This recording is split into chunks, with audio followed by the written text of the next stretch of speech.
Assalamualaikum warahmatullahi wabarakatuh. Perkenalkan, nama saya Landai Safira dengan NIM 230432601446. Di sini saya akan mempresentasikan mengenai poster yang saya buat berdasarkan data yang sudah saya peroleh.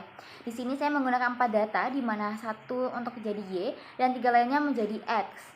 Nah, data ini merupakan data time series yang saya dapatkan atau bersumber dari World Bank pada tahun 1970 sampai dengan 2019. Nah, untuk Y-nya yaitu saya menggunakan pertumbuhan ekonomi, sedangkan untuk X-nya, X1 inflasi, X2 ekspor, dan X3-nya yaitu populasi. Baik, langsung saja. Untuk pertumbuhan ekonomi atau GDP biasanya itu digunakan untuk mengukur perkembangan pertumbuhan ekonomi suatu negara atau biasanya juga menjadi landasan untuk membuat kebijakan oleh pemerintah. Nah, mean atau rata-rata dari pertumbuhan ekonomi adalah 16,870. Nah, selanjutnya yaitu X1 inflasi. Apa sih inflasi itu? Inflasi adalah naiknya harga barang atau jasa secara terus-menerus dalam kurun waktu tertentu. Nah, apa sih hubungan antara si X1 ini dengan Y-nya? Jadi, apabila inflasi berada pada titik yang aman atau pada posisi yang aman atau moderat, hal tersebut dapat memicu pertumbuhan ekonomi karena dapat menjadi insentif bagi para produsen untuk terus memproduksi. Nah, sebaliknya apabila inflasi terus naik atau terus turun, hal tersebut juga akan berdampak pada pertumbuhan ekonomi. Hal tersebut berdasarkan pada teori kurva Phillips, di mana adanya hubungan trade-off jangka pendek antara inflasi dan pengangguran terhadap pertumbuhan ekonomi. Nah, untuk rata-rata dari inflasi ini yaitu 10,846. Nah, yang selanjutnya yaitu ekspor atau X2-nya. Ekspor adalah kegiatan transaksi menjual barang dan jasa ke luar negeri. Nah, apa sih ekspor tadi sudah saya jelaskan, dan apa sih hubungannya ekspor ini dengan Y-nya atau pertumbuhan ekonomi. Jadi, ekspor ini apabila ekspor naik, maka hal tersebut akan berkontribusi pada pendapatan nasional, peningkatan produksi, lapangan kerja, serta mendorong pertumbuhan perekonomian. Nah, hal tersebut juga didasari oleh teori ekspor lead yang dijelaskan bahwa ekspor yang meningkat merupakan penggerak utama dari pertumbuhan ekonomi, terutama di negara yang sedang berkembang. Seperti yang kita ketahui, Indonesia merupakan negara yang sedang berkembang. Nah, untuk rata-ratanya yaitu 1,758. Dan yang terakhir yaitu populasi atau X3-nya. Populasi adalah suatu istilah yang merujuk pada jumlah individu dari suatu kelompok atau spesies yang hidup di wilayah tertentu pada waktu tertentu. Nah, apa sih keterkaitan antara si populasi ini dengan Y-nya atau pertumbuhan ekonomi? Jadi, apabila populasinya besar, maka hal tersebut akan memberikan tenaga kerja yang melimpah pada suatu negara sehingga dapat meningkatkan produksi dan konsumsi dan juga dapat mempercepat pertumbuhan ekonomi. Nah, argumen tersebut didasari oleh teori pertumbuhan Malthusian atau yang mengingatkan bahwa pertumbuhan populasi yang tidak terkendali dapat menghambat pertumbuhan ekonomi jika sumber daya tidak cukup. Nah, rata-ratanya yaitu 26,462. Saya akan memaparkan hasil dari pengolahan data saya menggunakan SPSS. Di sini saya menemukan untuk R-nya yaitu 0,706, yang artinya korelasi variabel dependen atau pertumbuhan ekonomi terhadap variabel independen inflasi, ekspor, dan populasi sebesar 0,706. Nah, selanjutnya yaitu R-square. Di sini saya menemukan R-square-nya yaitu 0,498, yang artinya apabila dijadikan persen menjadi 49,8% dan sisanya yaitu 50,2%, yang artinya maka variasi variabel dependen pertumbuhan ekonomi dapat dijelaskan oleh variabel independen inflasi, ekspor, dan populasi sebesar 49,8% dan sisanya sebesar 50,2% dijelaskan oleh variabel lain di luar persamaan regresi. Nah, selanjutnya yaitu DF-nya. Di sini saya menemukan 3, residualnya 46 dan totalnya yaitu 49. Dan untuk uji F-nya di sini saya menggunakan hipotesis yang sama untuk pengujian dari mencari F tabel, F hitung, dan signifikan F.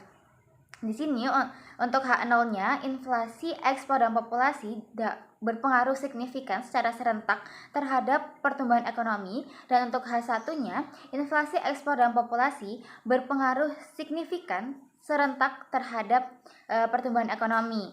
Nah, di sini saya menemukan untuk F hitungnya 15,231 yang berarti lebih besar dibandingkan F tabelnya yang hanya 3,20, yang artinya H0-nya ditolak dan H1-nya diterima. Selanjutnya yaitu signifikan F. Nah, di sini saya menemukan signifikannya yaitu 0,001, dan untuk alfanya saya menggunakan alfa 5% yang berarti 0,05. Dari hal tersebut berarti untuk signifikannya lebih kecil dibandingkan alfa, dan kesimpulannya H0 ditolak dan H1 diterima.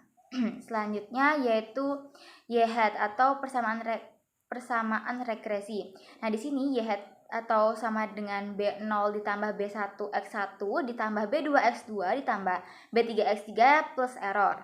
Nah, di sini untuk B kosongnya atau B0-nya yaitu 9,527, untuk B1 X1-nya yaitu 0,989 X1, dan untuk B2 X2-nya yaitu 20,246 X2, dan yang terakhir untuk B3 X3-nya yaitu min 1,473 X3 plus error.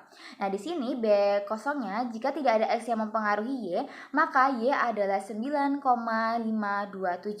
dan B1 X1-nya bahwa setiap pertumbuhan nilai 1% inflasi, maka nilai pertumbuhan ekonomi akan bertambah sebesar 0,989%.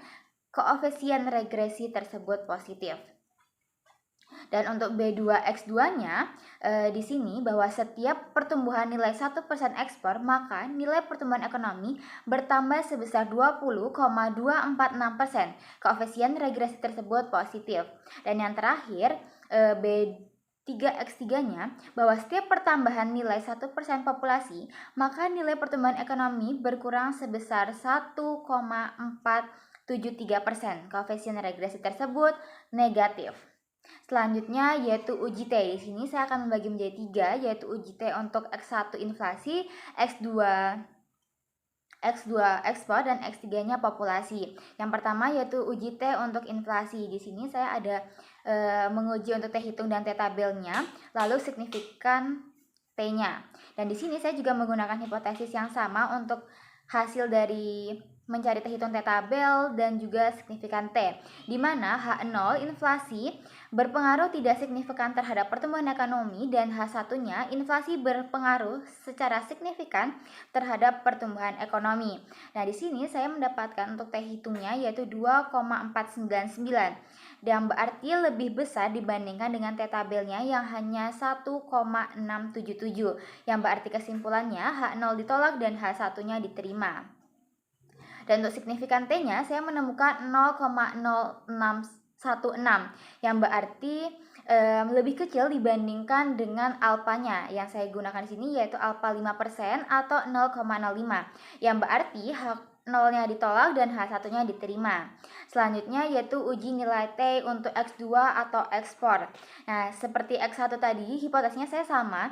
Untuk T hitung T tabel dan signifikannya, untuk H0-nya ekspor berpengaruh tidak signifikan terhadap pertumbuhan ekonomi, dan untuk H1-nya ekspor berpengaruh signifikan terhadap pertumbuhan ekonomi. Nah, di sini saya menemukan untuk nilai T hitungnya yaitu 3,112, yang berarti lebih besar dibandingkan dengan nilai T tabelnya yang hanya 1,677. Yang berarti H0-nya ditolak dan H1-nya diterima. Selanjutnya untuk signifikan T, di sini saya menemukan 0,003, yang berarti lebih kecil dibandingkan dengan alfanya yang 0,05, yang berarti kesimpulannya H0-nya ditolak dan H1-nya diterima. Dan yang terakhir yaitu uji T untuk X3 atau populasi. Di sini saya menemukan nilai T hitungnya yaitu min 2,661, dan nilai T tabelnya sama seperti sebelum-sebelumnya 1,677, yang berarti untuk nilai T hitungnya lebih besar dibandingkan nilai T hitungnya lebih kecil dibandingkan T tabel, yang berarti H1-nya H0-nya diterima dan H1-nya ditolak. Mohon maaf, saya ulangi untuk hipotesisnya. Di sini saya menggunakan hipotesisnya sama seperti sebelum-sebelumnya juga. Saya akan menggunakan sama atau saya samakan. Untuk H0-nya populasi berpengaruh tidak signifikan terhadap pertumbuhan ekonomi dan H1-nya populasi berpengaruh signifikan terhadap pertumbuhan ekonomi. Nah, kesimpulannya untuk T tabel dan T hitungnya berarti H0 diterima dan H1 ditolak karena T hitungnya lebih kecil dibandingkan T tabel. Dan untuk signifikan T-nya saya menemukan 0,011 yang berarti lebih kecil dibandingkan dengan alfanya yang 0,05. Yang berarti kesimpulannya H0-nya ditolak dan H1-nya diterima. Sekian presentasi dari saya, kurang lebihnya mohon maaf. Wassalamualaikum warahmatullahi wabarakatuh.